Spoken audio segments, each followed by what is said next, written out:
customers who have chosen to focus on their delivery systems and why and how that's actually helping their overall business. So I'm Susan. Andrea Peer, can you tell us who is with us today? Oh man, today we have a special one.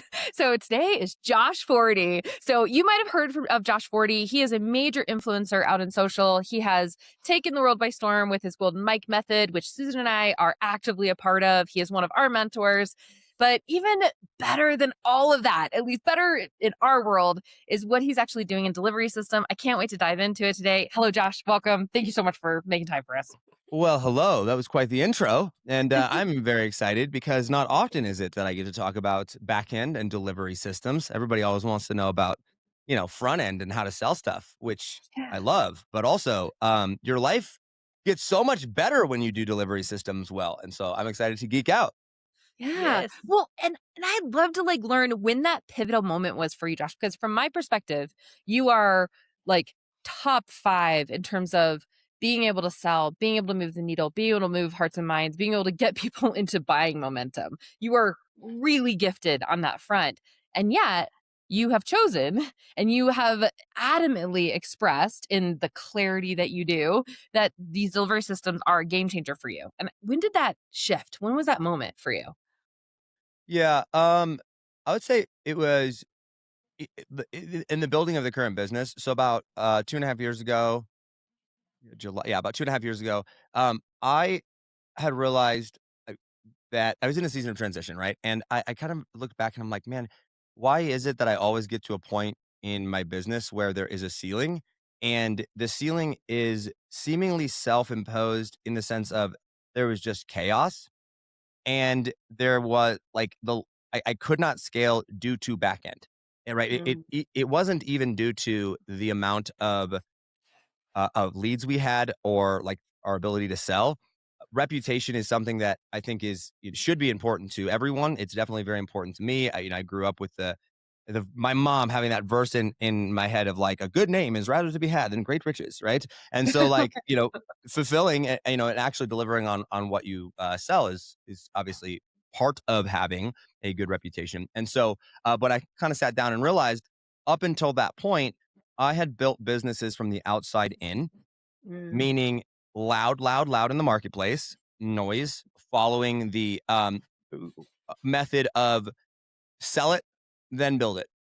And there's times for that, right? It's a very effective method, but when you sell it and build it, and you build it from the outside in, you build on a foundation that doesn't exist, and then you go, let me go and sell all this stuff, but then go and build the foundation. But it's like, but then the stuff's already there, and now you're like having to go, and it's just kind of chaotic. And so, this business was the first business where I just decided, you know what, I'm sick and tired of, I know how something has to change. So let me go figure out kind of back end delivery systems.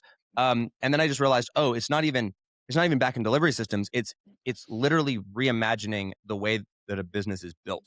And mm. so that was, let's reverse it and go, let's build it from the outside in. And that's been really, really effective. I'll say this. My wife is really happy with the way that we've built this one because there's some sanity left. So yeah, I would say that was when. And I think one of the best gifts that you ever gave us is you have this clear concept of chaos and stability, and you talk about it through different lenses. We usually have the saying of entrepreneurs are chaos. Your delivery system can't handle chaos, and so you need to figure out Yeah. a way to still channel the chaos, let the chaos exist, but the delivery system has to navigate and channel that chaos into something that's more structured. Yeah. And I don't it, think systems yeah, in general, as a general yeah, rule, aren't like don't handle chaos well. so Right. well said. Yeah. Yeah. Like the system inherently is non-chaotic, right? It confines the chaos. And yeah, for sure. Yeah. And I think something that you did also that was really smart and that you didn't just expect the system to handle your chaos. You have a person that does a lot of that translation of chaos to order in Andrea, and we'll get her on and interview her, but your decision to invest in that, where did Yeah. that come? How did that evolve? Yeah. Oh man, that's a really good question. Um,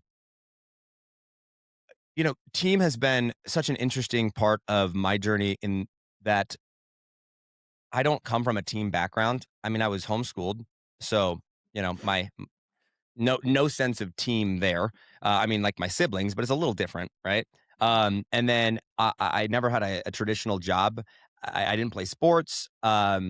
Really, the only team that I was ever been a part of up until my own business was being a server at Olive Garden. I mean, like that's kind of insane, right? Yeah, And then it all of a is. sudden, you try to start hiring people, and when you have no concept of what motivates people, or why people do things, or how to work in a team setting, it's like, first off, the mental block of in my head of like, why would anyone give up their dream to come like build mine, right? Mm. Like I just assumed everybody was built like me. LOL, right? I mean, like truly, I mean, that's insanity. But I didn't know any different, right? And so then throwing money at that, and kind of cycling through person after person after person, I'm going, okay, look, if if I'm gonna actually do this, at some point, I just have to go and say, in like I have to stop and figure this out, because if I'm going to build a business that scales, if I'm going to have success in any area, like I have to figure out how to remove this chaos. I have to figure out how to do this in a way that like creates keeps my reputation. And I'm a big Elon Musk fan. I mean, can you tell the Cybertruck and the SpaceX shirt and all that? Um, but yeah, and I'm like, he did it. Right. He got people to come work for him. He got, was able to maintain reputation. He was able to deliver good product. And so investing in that came from kind of a place of like necessity. And then after throwing enough money at it and it not working, I was like, okay, well, then there's probably more to this than just a system, right? Just paying someone to go build systems, or just hiring a random person. There's got to be some blend of the two tied to, a bigger vision. And so I think that, and ironically, like when I realized that money wasn't the solution, that's when I was like way more okay with writing the check. Mm, Does that make mhm. sense? It was Yeah, like, oh, there's more to it than that. So good. So now I'm willing to actually go and invest in it. Yeah. yeah, that makes a lot of sense. I wonder too, I have a kind of hard question for you. Mm, So, the um, best. so I've watched you for a really long time, and I've been in your world now for maybe a year. Thank you to Susan who Yeah. allowed that, showed me the way, Um, Yeah. I get and it. I'm a hard one to like process. I get it. Mhm.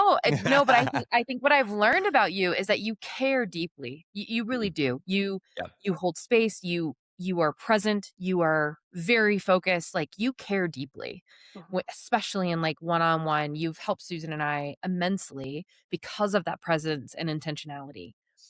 I think sometimes when people have the skill set that you have of getting, lighting fires and bringing people in and converting them, and you have this like secret weapon of caring, sometimes that's hard to because people don't do what you expect them to do. They don't commit. They don't have the clarity, they don't have the conviction, their lives are messy, and so a lot of times what entrepreneurs with your skill set, which nobody's quite like you, but with your similar skill set, is like, I can't hold their hand, I can't make them do it, so why would I invest? Like, I'm just gonna give them the best possible, delivery system, but I'm not gonna go above and beyond if I'm seeing any kind of resistance from them, right? I'm just gonna let them whatever. But it seems like you have intentionally invested both in the hire of Andrea and in your system and in the way you operate because there's something in you that's like, okay, beyond just that like 2% normal person that's going to be a high achiever like you, there's like this little extension that's not you of the, they have hard time with the things that you're teaching because of their own mental blocks, because of their own whatever. But like you've chosen again to invest your time, your money, and your resources in that group of people. Again, Yeah. I'm curious about your I don't know, your acceptance of that or your thought process Yeah. on that or yeah, and where does that end? Where are you like, "This is no longer worth my investment," you know what I mean, in the delivery system? Mm. Ooh, I don't that's a really good question. That last part there is like, when does it end?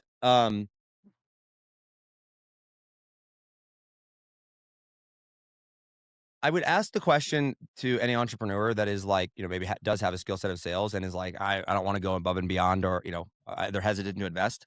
I would ask them, okay, but like where's your end goal? Like, what's your end Mhm, goal? And like, what are you shooting at?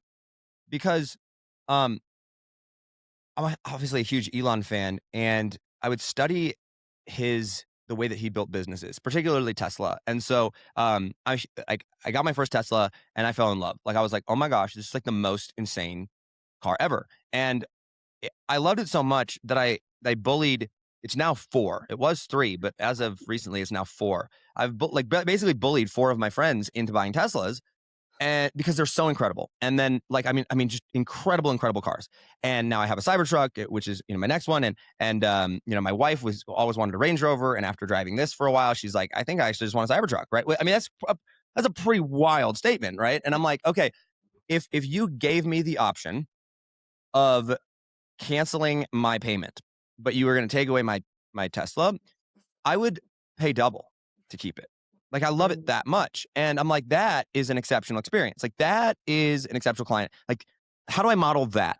And what I've found is that one of the reasons I love Elon, and I try to strive to this as well, is I go, like, if you just kind of study physics and you just kind of study how energy works and you kind of study how the world is, designed, it's like everything follows those laws. And when it comes to customer service or, back end delivery, it's like, at some point, you just get tired of everything being hard. And you go, in order for me to get to my goal, I have to have something that fuels me. I have to have something that people want to be a part of. I have to have something that not only are people willing to pay for, but like once they're in, they want to keep paying. And once they're in and keeping paying, they want to invite their friends. And the whole process like literally becomes better and less chaotic and a better client experience as you put more people into it.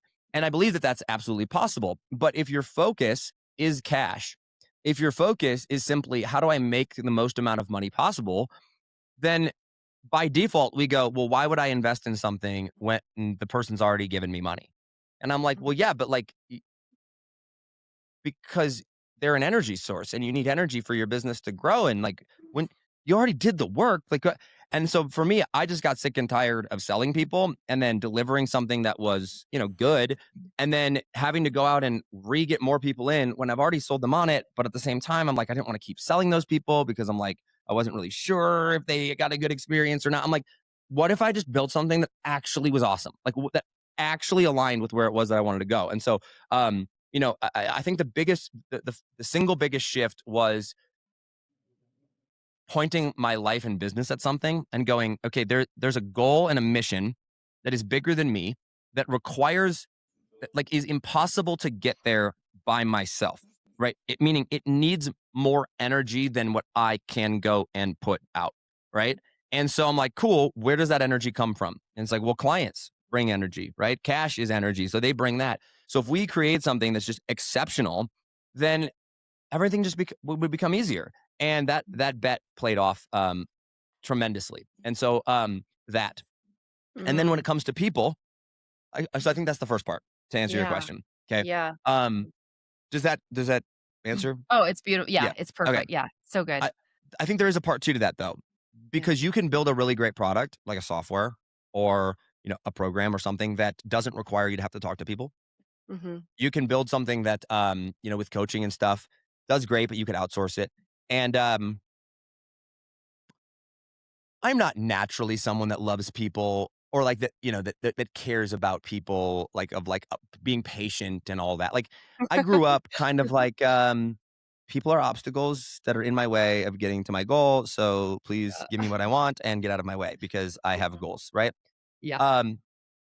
But I love Jesus and Jesus loves me and Jesus loves people. And so if Jesus loves people, then I love people because there's nothing more important than that. And so I think if we can remember that there are real humans and that the only thing that matters, I mean, the only thing of inherent value. Everyone's like, oh, it's not inherently valuable. I'm like, there's literally only one thing that's inherently valuable.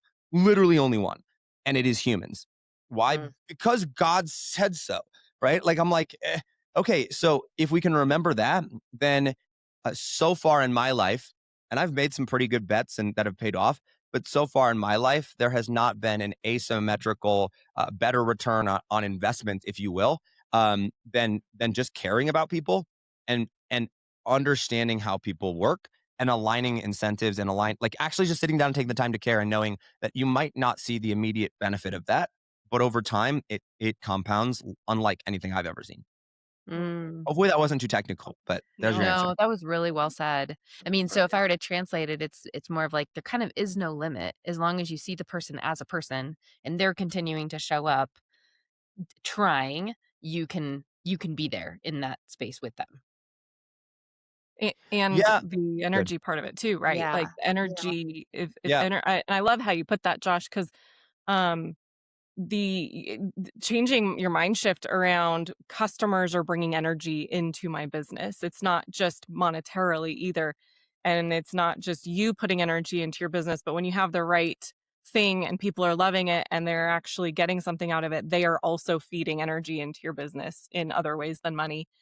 So I Yeah, think to what money you just and elsewhere, yeah. Mhm. yeah, yeah, yeah. So what to build on top of what Andrea's recap was is there is no limit when you care about humans, as long as everything's. It's not just that they're feeding your business with energy either, but you're actually pouring energy back into your clients. So there's like this. There's got to be like an equilibrium of energy happening, Yeah, where everyone I feels would like say there's there's value. not a limit as long as it aligns with the laws of physics. Yeah, And I think great. that relationships, like relationships are messy and they can stress me out and they can stress a lot of people out. It's like it can be a lot really overwhelming. And I remember I grew up very insecure as a kid, and when I got into business, that insecurity um fueled me. And you can get a lot of views when you're insecure. But one of the things that as I started to have more success, I became friends with some fairly influential and fairly successful people. And it really confused me. And it confused me because I'm like, I don't understand why we're friends, right? Like, I'm like, why do they like me? Is it because I mean, I didn't have the best results at the time. I mean, I had great results comparatively to the industry, but I'm like, I'm not Alex Ramosi, right? And so it's like, okay, wait. And so I had to go and I had to start studying how powerful relationships work, right? Like what makes them up? What's the structure of them? Like if you take nothing else away from this, my hope would be that people would go and just start studying the laws of the universe. Like start studying how physics works, start studying how human nature works. And if you just align with those, like they don't change, right? Like physics is physics. You can't argue with it, right? And what I found was that there were essentially three parts of powerful relationships, and you can engineer these, right? And people are like, oh, then you're just kind of automating and systemizing relationships. I'm like, not in like the way you think of that, like with software and like that. No, but I mean, like you can be really intentional. Like I love my wife, and to act like it's a bad thing that I have systems on how to keep her happy and like keep our relationship healthy would be ridiculous. Like it's like, of course I do, right? Like that, Yeah. yeah. What those three things were number one is that there had to be shared values. Okay. Mm. Um, More so than anything else, that was kind of the foundational piece.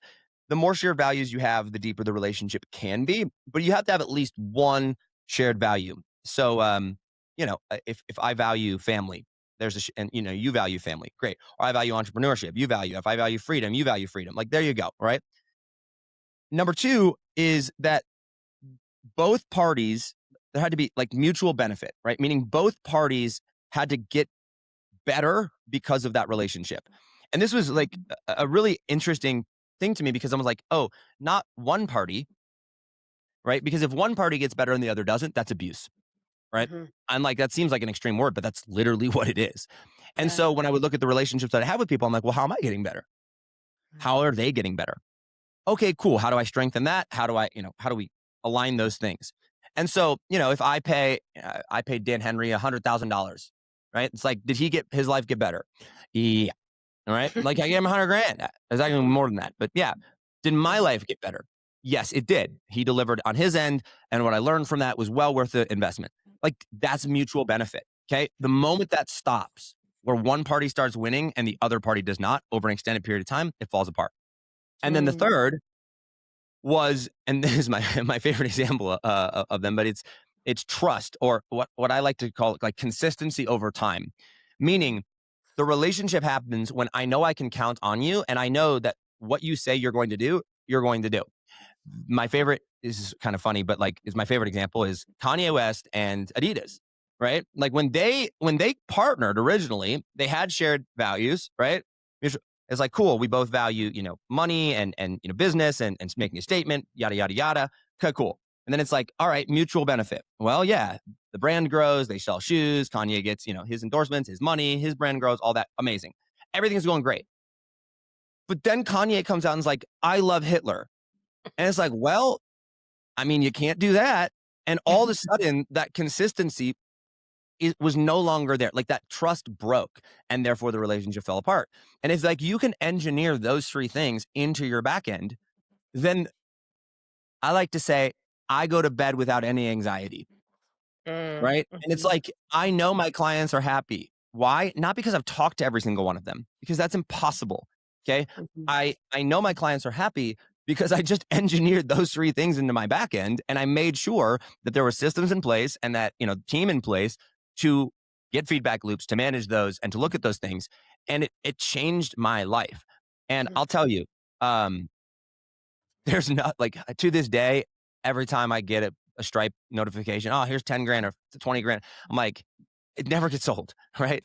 But it didn't bring peace, right? It brought a thrill, it brought power, it brought, feeling awesome, kind of like when I drive my Cybertruck, right? But like it didn't bring peace. And what brought peace was knowing that I had built a system, or when we built the system, that took care of clients so that they knew and I knew that what was promised to them was actually going to be delivered.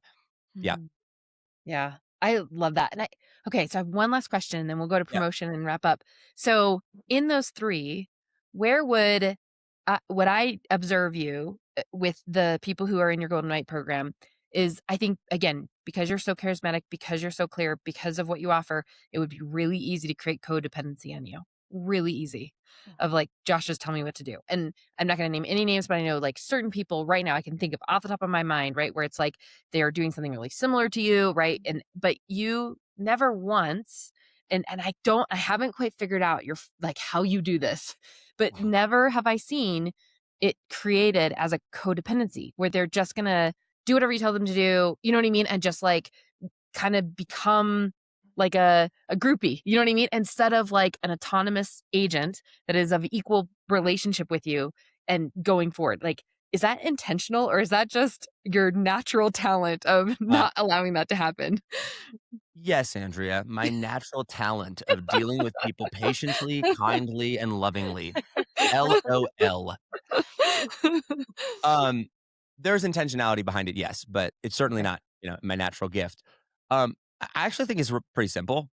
Mhm. It's what makes something work in your business is you. Like you're the magic. So like if you take you out of it, then you can copy everything that I do, or you can listen, you could ask me like, what do I do? What do I do? What do I do? And be dependent on it. Mm, And it's not going to work mhm, because like my magic is different than yours. And my skill set is different than yours. And what makes me me is different than what makes you you. And so when people come and when we work with clients, and I mean, as you've stated, we work with people very closely. I mean, we're very, very hands on. We're very, very interactive. I mean, our clients win for a reason, and we have the reputation that we do, and the success that we have had because of that. But the very first thing and that I look at and that I work with people on, and that I'm always referencing back to, is I'm like, okay, who are you? How are you? How are mhm, things like you, mm, because we've got some incredible people, and almost always, if someone finds themselves in that state of codependency or that state of like, just tell me what to do, or they feel stuck, it's because they have lost them, right? It's like they don't mhm, know who they are, and it's like, mhm, okay, forget the business. Like, how are you? mhm. Right? Like, how's life? How's your head? How's your like? How did you sleep last night? Right? Like, how getting back to that magic. And I'll tell you just a quick personal story. This actually happened relatively recently, like in the past week. Um, we have a show, and some of the personalities and stuff. I mean, I've been studying. Who's really crushing it now? Regardless of what you think of these people, I clearly do not agree with their stances on everything. But like, you look at a Candace Owens, you look at a Nick Fuentes, right? You look at these people who are very um, almost natural. I mean, just brilliant at captivating an audience and holding their attention and whatnot, right? And I was, sharing this with somebody, and my wife goes, "Yeah, but you have that same skill, right?" And it was like that reminder of me all of a sudden, like that created more belief in me. I'm like, "Babe, you did all of your love language for the week, right?" Like, I'm like, oh, but that belief of like, oh yeah, that is my magic. Like that is, and I can lean into that and forget, like stop trying to overthink things, Josh. Like stop trying to go and like use your coach's playbook on everything or feel like you got to do everything perfectly. Like go be like, just know your wife backs you and go do your thing, right? Yeah. And that same principle is what we try to apply to all of our clients. It's like, who are you? Who are you? Who are you? Who are you? Who are you? Because if you can answer that question, then the rest of it comes easily, because then you stop comparing, then the imposter syndrome goes away, because you are fearfully and wonderfully made. And here's the deal. That's not my opinion. It's what God said. So take it up with him if you disagree. So that would be my answer. I love that. Oh, all right, Josh, we got to wrap up. I could talk to you for hours, but if somebody We wants need to to be in your sometime. world, We will. which we are so grateful to be a part of, where do they go? How do they get into your world more and just benefit from everything that we've been able to benefit from? Yes, we've really centralized this down to the new show. We have a show out called The Deal Desk, and it's a live daily show because we're insane. When you have a busy schedule, what do? You add a live stream show every day. Sure. But it's called The Deal Desk, and the premise of it is, our goal is to help you become better deal maker, better decision maker by covering what's happening, what's falling apart, who's involved, what's in it for you, really in the business, finance, opportunity world. And so we're on YouTube, we're on X. Primarily X is where all of our focus is. So, you can follow me there. You can tweet at me there. You can send me a DM there. That's really the best place. We do stream on Facebook, here and there occasionally, and also on YouTube, but really X would be the best place.